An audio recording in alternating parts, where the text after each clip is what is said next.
We need to believe that we are a part of this society. I think that your niyyah has been pure and that you have acted on that niyyah and Allah has guided you.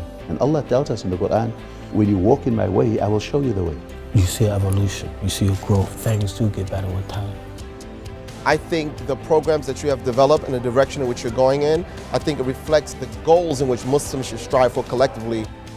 I remember President Kennedy, and he said that, don't ask what American can do for me, but say what I can do for America.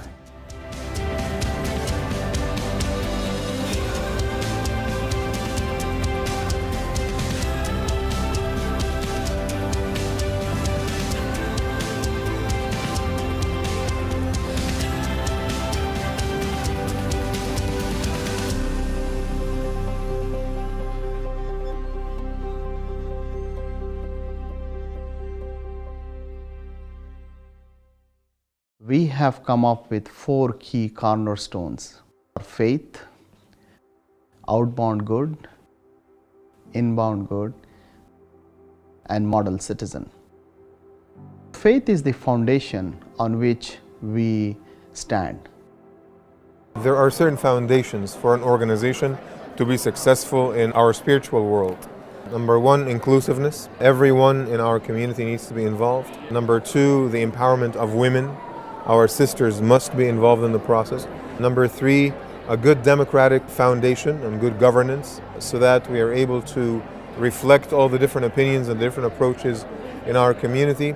Number 4, good financial resources and creative fundraising. Those 4 foundations are present in the MAPS community, and it warms my heart every time I come here and see that with my own eyes.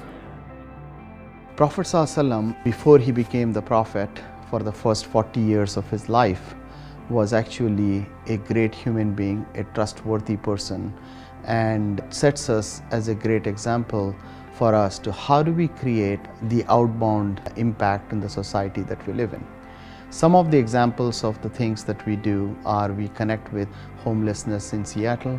We are working with interfaith organizations to really understand and create an impact to improve the lives of the people. So your journey into public life started by being 8 years old in Saudi Arabia and wanting to be a fire chief or a fireman. So that's a desire to serve.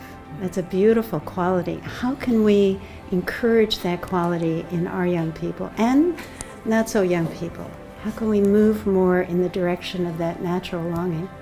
The best answer for this is lead by example, because the desire to help was something that was instilled into me by my father. You know, when I saw him as a first grader, when he brought in this homeless man home to feed him, when I saw him sponsoring orphans. So it's something that I have seen. And because of his example, I wanted to do the same.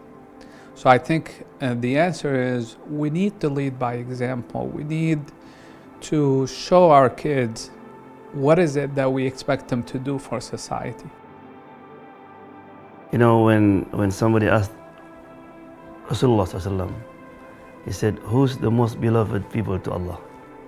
He said, the one who most give benefit to the others. And then he asked again, what is the most beloved deed to Allah? He said, make everybody happy, right? So I think, alhamdulillah, we did many things, but I think also we need to reach out more. When it comes to civic engagement, we need to believe that we are a part of this society, even if we are immigrants from different parts of the world, because everybody else was an immigrant at one point or another. So we have to believe that we are part of society. We can't say, no, we're from back of wherever we came from. Myself, I wasn't born in the US and I came in as an immigrant. However, I've been mayor for almost 10 years, which is probably 25% of my life, but that's because I wanted to get engaged. The third pillar is the inbound good.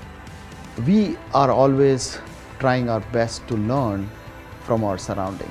So we have different programs towards inbound good, which enriches us in our understanding of some of the key things that we can accomplish through that.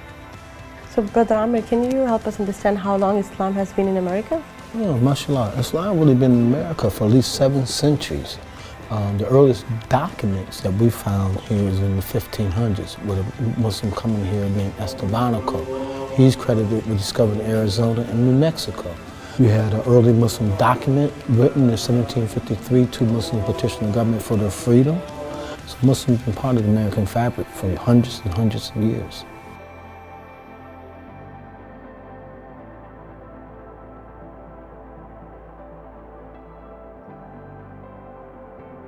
And the last one is the model citizen. Now, how do we create a model citizen, and what is a model citizen? In order to build that, we again are focused on providing the environment for our kids, for our adults, both from the entrepreneur perspective, from education perspective like SAT classes, GED classes. We're going to start MCAT and other training courses for our youth to get engaged with the Muslim health professionals so that they can enrich and be of help to the society that they live in and become a model citizen, which we all are going to be proud of. The vision's wonderful, and I think it's important to understand that visions guide growth, right? So your vision, quite like your vision from your eyes, will let you know where you're going to go. And so to have the faith, being good citizens, growing, whether it's intra or inter growth with other communities, these are all very important things. And I think that MAPS has, more importantly than dictating where they want to go, they've allowed the foundation or the fertile soil to let the community grow in that way. Because it's one thing to say you want to get there, but it's another thing to be able to provide opportunities for the community to actually get there.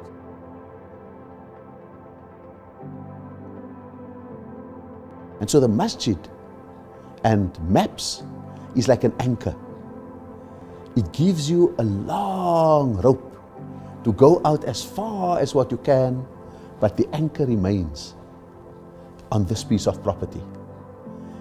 But you have the security that you can always find your way back, because this is where you are rooted.